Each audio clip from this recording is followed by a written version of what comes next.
और हम मतलब मेरे लिए बहुत करीब है ये शो और ये किरदार। So I don't know, emotion feel करने का टाइम नहीं है, मुझे सिर्फ अपना काम करना है और वो पूरा इमोशन वो चैनलाइज करती है ये सर्च में। तो इस बार सब हमारे प्रोड्यूसर्स और नेटफ्लिक्स और सब बोल रहे हैं कि बहुत फैल गया है, बहुत बड़ा हो चुका है। ऑफ दिल्ली क्राइम इस कि वो आपको एक शीशा दिखाता है, it's a reflection of what is going on in the society. And कई बार ना आप एक केस पढ़ते हो और एक हफ्ता 10 दिन तक आप अफेक्टेड रहते हो और फिर आगे बढ़ते हो, लेकिन ऐसा जब कोई शो आता है actress in front of us and they were like we were blown, Rasika and we were like, फिर किसी को याद दिलाना पड़ता था 1 मिनट आप लोगों की लाइन है बोलो, like we were so blown by the actors. So it is a clash of the titans. एक टीम है, उसकी भी टीम है और वर्तिका मैडम सर की भी टीम है। Thank you. तो अभी मैं ये सोचता हूँ आपको मैडम बुलाऊं, मैडम सर बुलाऊं, क्योंकि इतना पॉपुलर हुआ ये मैडम। सो आप बताइए, जब भी आप ये दिल्ली क्राइम तो ठीक है आपके लिए, जब भी आपकी कोई फिल्म, आपकी कोई सीरीज आती है, आपका वो एक टैग बन जाता है कि और सोशल मीडिया की दुनिया है, हर जगह लोग आपको उस नाम से जब जानने लगते हैं, चाहे कोई भी, जैसे दिल्ली क्राइम मैडम सर ये बहुत ही वायरल हुआ है, बहुत ही पॉपुलर हुआ है। एज ए एक्टर क्या फील करती हैं आप? बहुत अच्छा, क्योंकि मेरा यही एफर्ट रहता है कि मुझे लोग अपने हमारे कैरेक्टर, जब एक कोई कैरेक्टर या एक फिल्म या एक सीरियल देखें, सीरीज़ देखें, तो लोगों को शिफाली ना नज़र आए और सिर्फ वो किरदार नज़र आए। तो I take it as a big compliment कि जब मुझे कोई बोलता है शैलजा या मैडम सर जैसे आपने कहा, तो मुझे बहुत अच्छा लगता है। एंड अब आई थिंक बस कुछ ही मिनट्स बाकी ओह गॉड, दिल्ली क्राइम सीजन 3 को स्ट्रीमिंग होने में, ऑन एयर होने में, तो बताइए कि क्या कुछ फीलिंग है आपकी? आई नो आप यहाँ पर इंटरव्यू दे रहे हैं, बट क्या कुछ आपके दिमाग में चल रहा है कि आप 3 साल के बाद, इतनी मेहनत के बाद, जब भी लोगों ने सीजन 1 और 2 बहुत ही ज़्यादा एप्रिशिएट किया, जैसे कि मैं बोल रहा हूँ कि इतना प्यार मिला है आपको, मैडम सर ये नाम मिला है, कुछ ही मिनटों में, घंटे भी नहीं रहेंगे, what do you say about the whole thing? I don't know what to say. I am very very nervous और शायद इंटरव्यूज़ इसीलिए लाइन अप किए गए हैं ताकि मेरा दिमाग वहाँ जाए ही नहीं। और हम मतलब मेरे लिए बहुत करीब है ये शो और ये किरदार। So I don't know, I think I'm getting emotional about this. So stupid. No, no, it's not. It's not. I just feel you're being natural. You're being yourself, and it's okay. It's completely okay. Huh? You wanted to. No, हाँ ठीक है, no, let's go. It's very stupid of me. मैं समझ सकता हूँ, like एक लोगों के लिए फिल्म अपने बच्चे की तरह होती है, वो एक्सप्रेशन से मुझे दिख रहा है। तो चलिए मैं थोड़ा सा उस पे वहाँ पे नहीं जाएंगे। अरे नहीं, आपको जो सवाल पूछते हैं पूछिए। हो जाए। तो ये जो कैरेक्टर है आपका वर्तिका चतुर्वेदी, इतना लोगों ने इस किरदार के बारे में थोड़ा बताइए। सीजन 3 अब आ, सो वर्तिका का ऑब्वियसली ग्रोथ हुआ है। 3 साल हो गए, वर्तिका का ग्रोथ हुआ है और मेरा भी। जब पिछले सीज़न में जो एंड हुआ था वो ये था कि प्रमोशन के नाम पर उसे एक पनिशमेंट दी गई थी, सज़ा दी गई थी और उसे अपनी जगह से निकाला गया था कि तुम DIG बनो, लेकिन तुम जाकर कहीं भी, मतलब दिल्ली में मत रहो। और वो आसाम में उसकी पोस्टिंग हुई थी और ये केस उसके हाथ लगता है क्योंकि वो एक आर्म्स एंड एम्यूनेशन का शिपमेंट, मतलब ट्रांसपोर्ट ढूंढ रही है और उसकी जगह पर उसे ये लड़कियों का शिपमेंट मिलता है और it brings her back to Delhi. लेकिन वो 1 साल से एक ऐसी जगह पर रह रही है जहाँ उसका ना परिवार है, उसके ना टीम है, उसकी जो कर्म भूमि है वही उससे ले ली गई है। और जब यहाँ आना वापस मिलता है तो ऑब्वियसली ये है। ऑल्सो आई फील ये केस कहीं भी होता तो भी वर्तिका जाती ही जाती और वो अपने सुपीरियर्स को डिफाई कर कर जाती है, लेकिन वहाँ जब पहुँचती है जो स्टेशन उसका था अब उसका नहीं है, उसकी टीम उसको उतने ही प्यार से एम्ब्रेस करती है, लेकिन वो स्टेशन, वो अथॉरिटी वहाँ पर उसकी नहीं है। She is working interstate. एक तो वो है, दूसरा ये है कि कई बार आपको कुछ फील होता है, लेकिन ये मेरे साथ भी बहुत बार होता है कि कभी कोई क्राइसिस हो ना, तो मैं या तो इमोशनल हो जाती हूँ या गुस्सा आ रहा है, जो भी है, तो तभी मैं पूरा अपना इमोशनल साइड ब्लॉक आउट कर देती हूँ, क्योंकि मेरे पास अभी वो इमोशन फील करने का टाइम नहीं है। मुझे सिर्फ अपना काम करना है, और वो पूरा इमोशन वो चैनलाइज करती है ये सर्च में। तो इस बार सब हमारे प्रोड्यूसर्स और नेटफ्लिक्स और सब बोल रहे हैं कि बहुत फैल गया है, बहुत बड़ा हो चुका है, लेकिन मेरे हिसाब से वर्तिका और भी अंदर डीपर जा चुकी है, और वहीं से उसका स्टोइक, उसका कंपोजर आता है। इसका मतलब ये नहीं कि उसको गुस्सा नहीं आ रहा या उसको प्रेशर नहीं है कि वो लड़कियों को ढूंढ ले, बट वो सिर्फ दिखाने की जगह नहीं है, और वो उसमें I think there is a lot of काम ओवर देयर। ऑल्सो दूसरी साइड इतनी हाइटेंड है, जो क्रिमिनल्स की साइड है, वहाँ पर there is drama, there is histrionics, all of it, but this side she is very solid. So I think वो फ़र्क पड़ा है।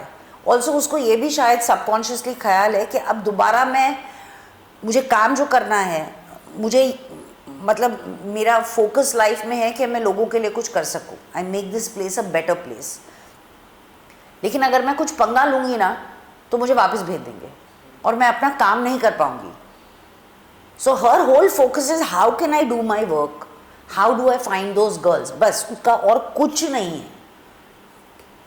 एंड इस सीजन में जो मैंने ट्रेलर देखा, मैं ट्रेलर लॉन्च पे भी मैं था, ह्यूमन ट्रैफिकिंग का जो बहुत ही बड़ा मुद्दा निकाला गया है, आया है सामने। मैं ऐसा मानता हूँ, क्योंकि मैं और भी सब देखते रहता हूँ, सुनते रहता हूँ। ये ह्यूमन ट्रैफिकिंग की ये जो प्रॉब्लम है, ना कि इंडिया में बल्कि पूरी दुनिया में है।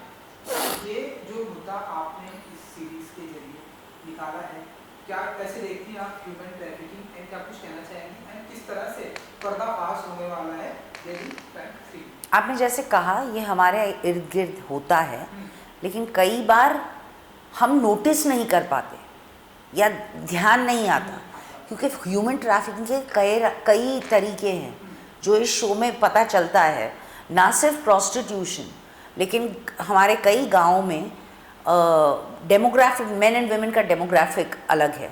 और कितना स्ट्रेंज है, वही जब बेटी पैदा होती है उसे मार दो, और फिर बोलो कि अच्छा हमारे गांव में लड़कियां ही नहीं हैं, तो फिर इन लड़कियों को कहीं से बहला फुसला कर लाया जाता है और शादी के नाम पर बेचा जाता है।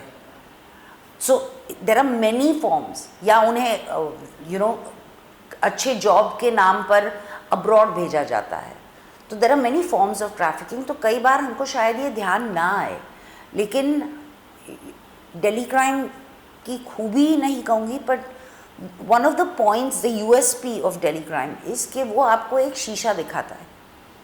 It's a reflection of what is going on in the society. And कई बार ना आप एक केस पढ़ते हो और एक हफ्ता 10 दिन तक आप अफेक्टेड रहते हो और फिर आगे बढ़ते हो, लेकिन ऐसा जब कोई शो आता है तो ये ज़िंदगी भर नहीं भूला जाता। So I think that is the purpose of Delhi Crime. और आई मीन मुझे क्या लगता है, मुझे वही लगेगा जो आपको लगता है। ऐसे अगर किसी केस के बारे में आप सुने या कोई भी सिचुएशन के बारे में सुने, उतनी ही इंटेंसिटी से आपको लगता होगा जिस तरह मुझे महसूस होता है। So to expect me to feel any different, no, I feel as every sensitive person will feel. क्योंकि वर्तिका चतुर्वेदी एक इंस्पेक्टर है, तो इस बार उसका जो पाला पड़ेगा बड़ी दीदी से, वो भी एक फीमेल, वो भी अपनी दुनिया की बहुत ही मास्टर है। कैसे निपटने वाली हैं वर्तिका जी बड़ी दीदी से इस बार? सो एक तो पहले तो मुझे ये कहना है कि आई was so happy, it was so refreshing, क्योंकि एक स्टीरियोटाइप बन गया है ना, हीरो भी मेल होगा और विलन भी मेल होगा, और यहाँ पर 2 औरतें हैं। स्टार कास्ट भी बहुत 50 नहीं 80% women. All the primary star cast is women, all the primary cast except के जो ओरिजिनल टीम है, यू नो वर्तिका की जो टीम है, लेकिन otherwise most of them are women. और इतना बेहतरीन फीमेल ensemble कास्ट मैंने आज तक नहीं देखा। It's phenomenal. बड़ी दीदी you know it's a cat and mouse chase, और इस बार ऑडियंस मुझसे ज़रा आगे है। उन्हें पता वो जहाँ जा रही है, वो ऑडियंस को पता है Vartika is trying to trace her, so it's a constant battle. जैसे कई सीन्स में वर्तिका नहीं है, लेकिन फिर भी बड़ी दीदी के दिमाग में है, वो डीआईजी जो औरत आई है ना, उसे पता चलेगा, उसके सामने आएगा, वो हमारे पीछे पड़ी हुई है, वो एक कांस्टेंट है। तो it's a clash of titans.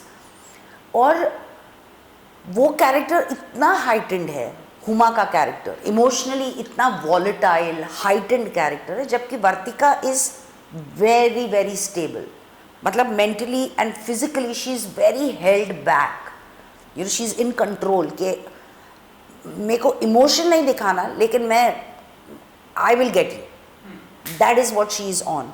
और वही है दोनों में। सैडली हुमा और मेरे 2 सीन हैं साथ में, सो आई वॉज वेरी अपसेट, या लाइक अरे यार सिर्फ 2 ही सीन है। जब लेकिन मुझे पता चला that Huma is doing it, I was so excited. And there is Jaya Bhattacharya जो सीज़न 1 में थी, वो वापस आई हैं विमला के, you know she is a part of the team. Rasika of course, there is Mita Vashishth, there is Shayoni, there are these 3-4 young girls who are phenomenal actresses. तो every day it was like oh my god, how can it, हमने 3 या 4 दिन इंटरोगेशंस किए, shoot किए। Every day there was a new actress in front of us and they were like, we were blown.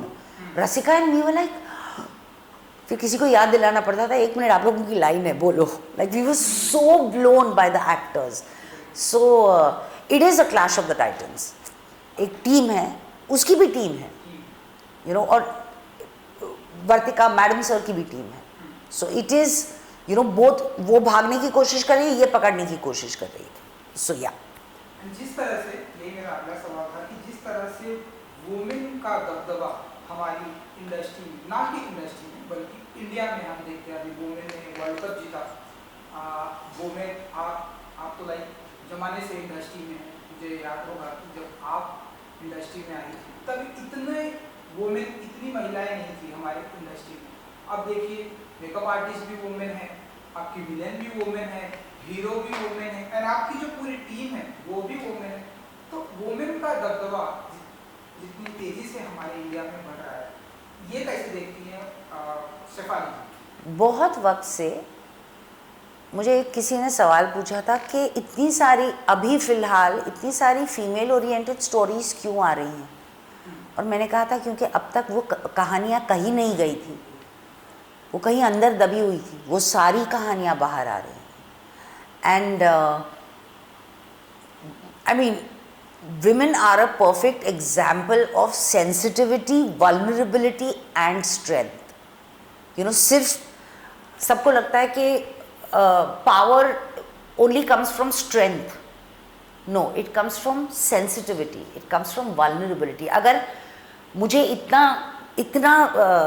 गहरा महसूस नहीं होगा तो फिर मेरे दिल में वैसी दगश भी नहीं रहेगी कि ये मुझे सॉल्व करना ही है। You know, so it's that kind of a thing, and women are rock stars, period, बस। तो चलिए, आई थिंक कुछ और जो हम इंटरव्यू कर रहे हैं, कुछ मिनट्स और कम होते जा रहे हैं ऑन एयर होने में, वो तो हम आपसे पूछेंगे। इसके अलावा जो आपकी नेक्स्ट, जो मुझे जो जितना पता चला हिसाब है, अगर आप कुछ बताना चाहें कि अपना हिसाब किन किन लोगों से कितना देने वाली हैं? वेल, उसके बारे में सबसे पहले तो मेरा हिसाब विपुल शाह के साथ है, क्योंकि वो डायरेक्टर और प्रोड्यूस कर रहे हैं, और फिर जयदीप अहलावत के साथ है क्योंकि वो हमारे साथ कास्ट में है, अभिषेक बैनर्जी है, Rohtash, there is an actor called Rohtash, बहुत बेहतरीन एक्टर हैं। देयर इज़ साक्षी ना, her name is, I will. Yeah, just see. I don't know. Sorry, Abhishek and I forgot her name. Sorry, my bad. लेकिन हाँ, it's a सबसे आपका हिसाब करना है। हाँ, और ये बैंक हाइस्ट है।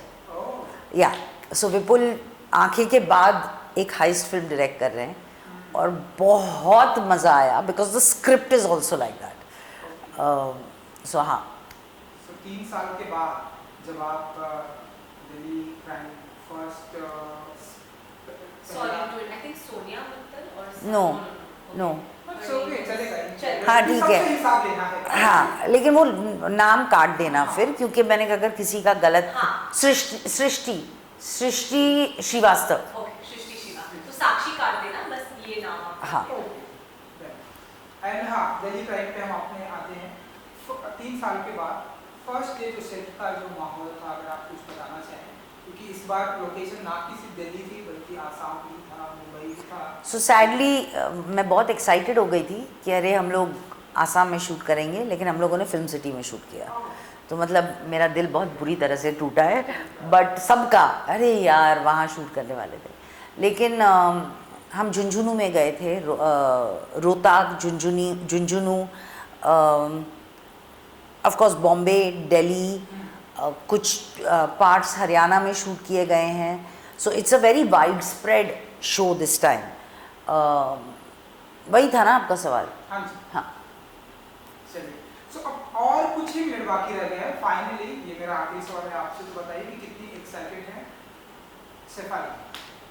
आपने पहले ही देख लिया मैं कितनी एक्साइटेड हूँ और कितनी नर्वस हूँ और एंग्शियस हूँ और वेट कर रही हूँ। इतने वक्त से हम वेट कर रहे थे और दिल्ली क्राइम मेरे बहुत बहुत करीब है और वर्तिका मेरे बहुत करीब है और आज तक कितना सारा प्यार हमें मिला है और इतना रिस्पेक्ट हमें मिला है। तो I pray and I hope कि ये सीज़न को भी उतना ही प्यार मिले, वर्तिका को उतना ही एक्सेप्टेंस और प्यार मिले। या सर का जो नाम है और बढ़े। यस, चलिए, thank you so much. Thank you, good luck. Thank you.